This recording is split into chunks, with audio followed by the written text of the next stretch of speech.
এটা বিভিন্ন পরীক্ষায় আসছে যে 1 থেকে 20 ক্রমিক বিজোড় সংখ্যার যোগফল কত। তো 1 থেকে 20 ক্রমিক বিজোড় আমরা জানি 1 থেকে 10, 1 থেকে 15, 1 থেকে 20 ক্রমিক সংখ্যার যোগফল জানি, যেটা সূত্র জানি। এটা হচ্ছে যদি না জানি তাহলে আমি একটা ভিডিও দেওয়া হয়েছে, ওটাতে দেখে আসবেন। আর যদি বলে 1 থেকে 20 ক্রমিক সংখ্যার যোগফল, বিজোড় ক্রমিক, কিন্তু শুধু ক্রমিক বলে নাই, বিজোড় ক্রমিক সংখ্যার যোগফল, তাহলে আমরা কি করব? তাহলে আমাদের সহজ একটা সূত্র, আমাদের সহজ সূত্র হচ্ছে এন স্কোয়ার। কি? N square.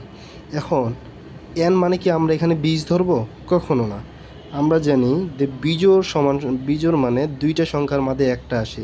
যেমন বিজোড় 1 থেকে যদি 10 পর্যন্ত বলি, 1, 3, 5, 7, 9, এর মধ্যে 5টা আছে। এরকম তাহলে 1 থেকে 20-এর মধ্যে বিজোড় সংখ্যা কয়টি আছে? 1 থেকে 20-এর মধ্যে বিজোড় সংখ্যা আছে 10টি। তাহলে এন এর মান আমাদের তখন কী হবে? 10। এন এর মান কত হবে? 10। 10 স্কোয়ার সমান সমান 100। সমান সমান কত? 100। তাহলে অ্যান্সার হবে 100। যদি আমাদের বলে 1 থেকে 100 পর্যন্ত বিজোড় সংখ্যার যোগফল কত, তাহলে আমরা কী করবো? 100/2, কারণ 100-র মধ্যে কয়টা আছে? আমরা জানি 100টার মধ্যে বিজোড় সংখ্যা আছে 50টি। 50 স্কোয়ার। যদি 1 থেকে 30 বলে, তাহলে 30-এর অর্ধেক কত? 15।